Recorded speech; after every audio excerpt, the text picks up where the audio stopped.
তো গাইস, এই ধরনের দুর্গাপূজার ব্যানারগুলো এখন টিকটকে প্রচুর পরিমাণে ভাইরাল। আপনিও এই ধরনের ছবিগুলো বানিয়ে নিতে পারবেন জাস্ট এক ক্লিকেই। কীভাবে বানাবেন এই ভিডিওর মাধ্যমে স্টেপ বাই স্টেপ দেখিয়ে দিব। আপনি যদি চ্যানেলে নতুন হয়ে থাকেন তাহলে চ্যানেলটা সাবস্ক্রাইব করে রাখবেন। ফেসবুক থেকে দেখে থাকলে ফলো করে দিবেন। চলেন ভিডিওটি শুরু করা যাক। প্রথমেই আপনাদেরকে আপনার ছবিটাকে পিএনজি করে নিতে হবে। এর জন্য আপনাদেরকে প্রথমেই আপনারা চলে যাবেন গুগল অ্যাপসটি ওপেন করার পর উপরে সার্চ অপশনে জাস্ট ক্লিক করবেন। এখন আপনারা লিখে দিবেন রিমুভ বিজি, এটুকু লিখেই সার্চ দিবেন। দেখবেন এরকম ইন্টারফেস শো করবে। প্রথম ওয়েবসাইটটিতে ক্লিক করবেন, তারপর একটু অপেক্ষা করবেন। দেখবেন লেখা আছে আপলোড ইমেজ, ওইটার উপরে ক্লিক করবেন। এখন আপনি যে ছবিটার ব্যাকগ্রাউন্ড রিমুভ করতে চান সেই ছবিটা অ্যাড করে দিবেন। তারপর একটু অপেক্ষা করবেন, তাহলে দেখতে পারবেন রেজাল্ট। বন্ধুরা দেখতে পাচ্ছেন ছবির ব্যাকগ্রাউন্ডটা রিমুভ করে দিয়েছে জাস্ট এক ক্লিকেই। এখন এটাকে ডাউনলোড করার জন্য নিচে ডাউনলোড অপশনে ক্লিক করবেন, তারপর উপরে প্রিভিউ ওইটার উপরে ক্লিক করে দিবেন। বন্ধুরা দেখতেই পাচ্ছেন উপরে ডাউনলোড হয়ে গেছে ছবিটা। এখন আপনারা এখান থেকে ব্রেক করবেন। এখন আপনাদেরকে একটি অ্যাপস ডাউনলোড করে নিতে হবে। অ্যাপসটির নাম হচ্ছে পিক্সেল ল্যাব। অ্যাপসটি ডাউনলোড করা হয়ে গেলে ওপেন করবেন। দেখবেন এরকম ইন্টারফেস শো করবে। ক্যান্সেলে ক্লিক করবেন, তারপর উপরে 3 ডটে ক্লিক করে দিবেন। নিচে দেখতে পাচ্ছেন লেখা আছে ওপেন পিএলপি ফাইল, ওইটাতে ক্লিক করবেন।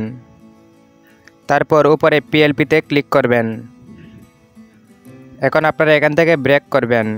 আপনি ডাউনলোড অপশানে ক্লিক করবেন, তাহলে দেখতে পারবেন দুর্গাপূজা ব্যানার 2025 এরকম দুইটা পিএলপি থাকবে। একটাতে ক্লিক করবেন, দেখবেন লেখা আছে ওপেন অ্যান্ড অ্যাড, এইটাতে ক্লিক করে দিবেন।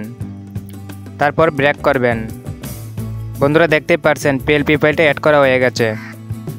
ছবিটাকে রিমুভ করার জন্য উপরে 3 ডটের নিচে লেয়ারে ক্লিক করবেন। তারপর এখান থেকে জাস্ট আপনারা আমার ছবিটাকে ডিলিট করে দিবেন। এখন আবার লেয়ারে ক্লিক করবেন। ব্রেক করার পর এখন ছবিটাকে অ্যাড করার জন্য উপরে প্লাস অপশনে ক্লিক করবেন। তারপর ফ্রম গ্যালারিতে ক্লিক করে আপনি যে ছবিটা পিএনজি করেছিলেন গুগল থেকে, ওই পিএনজিটা জাস্ট অ্যাড করে দিবেন। তারপর নিচে টিক মার্কে ক্লিক করবেন। এখন আপনারা এই ছবিটাকে পজিশন মতো বসিয়ে নেবেন। বসানো হয়ে গেলে দেখবেন মাঝ বরাবর একটি লেয়ার আছে, ওইটার উপরে ক্লিক করবেন। তারপর একটু ব্রেক করবেন।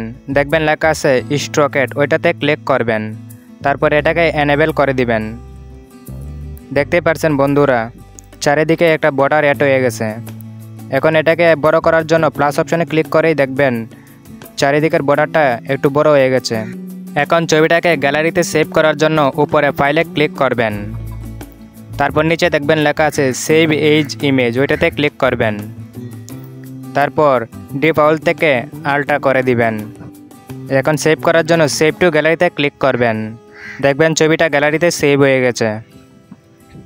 ভিডিওটা ভালো লাগলে লাইক করে দিবেন। এখন আপনাদেরকে দেখিয়ে দিব কিভাবে জিপ ফাইলটাকে আনজিপ করবেন পাসওয়ার্ডের মাধ্যমে। তাহলে চলেন, প্রথমে আপনারা প্লে স্টোরটি ওপেন করবেন। তারপর নিচে সার্চ অপশনে ক্লিক করবেন। উপরে জাস্ট লিখে দিবেন জাসরিবার, জাস্ট এইটুকু লিখেই সার্চ দিবেন। প্রথম অ্যাপসটিতে ক্লিক করবেন। ইনস্টল করা না থাকলে ইনস্টল করে নেবেন, তারপর ওপেন করবেন। দেখবেন এরকম ইন্টারফেস শো করবে। আপনি চলে যাবেন ডাউনলোডে। দেখবেন লেখা আছে দুর্গাপূজা ব্যানার 2025, ওই পিএলপিতে ক্লিক করবেন। এটা লক করা থাকবে। আনলক করার জন্য নিচে এক্সট্রাতে ক্লিক করবেন। তারপর নিচে গ্রিন অপশনে ক্লিক করবেন। এই জায়গায় আপনাদেরকে পাসওয়ার্ডটা বসাতে হবে। পাসওয়ার্ড ভিডিওতে দেওয়া হয়েছে, সম্পূর্ণ ভিডিওটা দেখে এই জায়গায় পাসওয়ার্ডটা বসিয়ে দিবেন। বসানো হয়ে গেলে জাস্ট ওকেতে ক্লিক করে দিবেন। দেখবেন জিপ ফাইলটা আনজিপ হয়ে গেছে। ভিডিওটা এই পর্যন্তই, দেখা হবে নেক্সট ভিডিওতে।